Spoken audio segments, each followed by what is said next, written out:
Imaginez un instant, un personnage de roman qui serait aussi libre qu'une vraie personne. Est-ce que c'est possible? Pour le philosophe Jean-Paul Sartre, c'était la question. Et aujourd'hui, on va plonger dans sa vision, disons-le, assez explosive, de ce que doit être la littérature. Et attention, pour Sartre, c'est pas juste un petit jeu intellectuel, hein. Non, c'est vraiment la question fondamentale, celle qui fait la différence entre une histoire bien racontée et une véritable œuvre d'art. Le genre d'œuvre qui nous regarde droit dans les yeux et nous demande, au fond, ça veut dire quoi exister? Bon, alors c'est quoi le problème selon Sartre? Eh bien, sa plus grande frustration, elle venait de ces auteurs qu'il voyait un peu comme des dieux qui tirent les ficelles, qui contrôlent absolument tout le destin de leurs personnages, comme de simples marionnettes. Et il n'y va pas de main morte. Il prend pour cible un grand nom de l'époque, François Mauriac. Et il l'accuse, en gros, d'écrire des romans qui ne sont que des pièces de théâtre déguisées. Vous voyez le truc? Chaque scène, c'est une confrontation hyper calculée qui nous mène tout droit vers une catastrophe qu'on sentait venir à des kilomètres. Pour Sartre, ça, c'est pas la vie.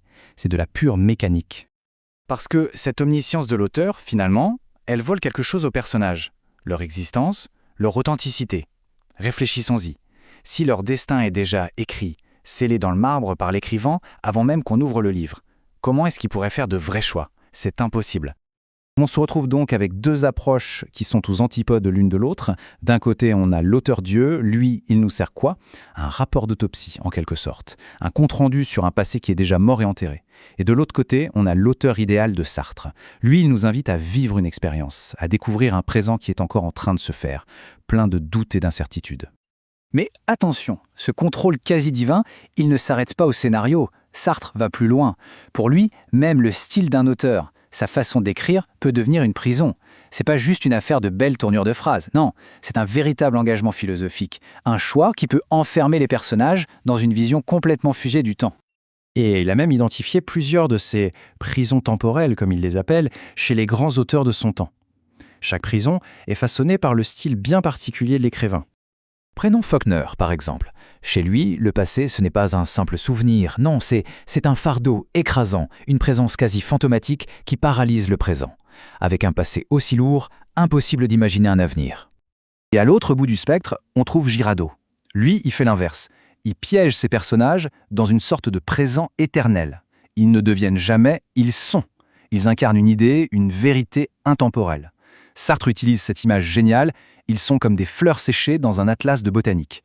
Du coup, l'avenir n'est qu'une pâle répétition de ce qu'ils ont toujours été. Et puis, il y a le cas de Camus. Avec son style très staccato, très haché, inspiré d'Hemingway, il fait voler le temps en éclats. C'est une poussière d'instants, complètement déconnectés les uns des autres. Chaque phrase est comme une petite île, isolée. Et ça a une conséquence philosophique énorme. Ça crée un monde absurde. Un monde où il n'y a plus de lien, plus de continuité, et donc plus de sens. Ok, donc si les auteurs sont des dieux et le temps une prison, où est la porte de sortie? C'est quoi, le roman idéal? Eh bien, pour Sartre, la réponse, il l'a trouvée. Et elle se cache dans les pages fiévreuses et imprévisibles d'un certain Dostoïevski. C'est vraiment le cœur de sa pensée, la fameuse idée que l'existence précède l'essence. Qu'est-ce que ça veut dire pour un personnage de roman? Ça veut dire qu'il ne doit pas avoir une nature, une personnalité, définie à l'avance par l'auteur, non. Il doit se construire lui-même, acte après acte. En un mot, il doit être libre. Son avenir doit être une page blanche. Et c'est là que la magie opère. Le suspense qu'on ressent en tant que lecteur, c'est précisément l'incertitude que vit le personnage à ce moment-là. Si on ne sait pas ce que Rogojin va faire, c'est parce que lui-même ne le sait pas. Sa liberté devient, le temps d'une lecture, notre propre expérience. Et tout ça nous amène logiquement au dernier point, qui est peut-être bien le plus fondamental dans la vision de Sartre, le rôle du lecteur. Sartre a cette formule géniale. Un livre, posé sur une étagère, ce n'est rien de plus qu'un petit tas de feuilles sèches, un objet inerte. C'est l'acte de lecture qui le transforme en une grande forme en mouvement. C'est le lecteur qui donne vie au texte.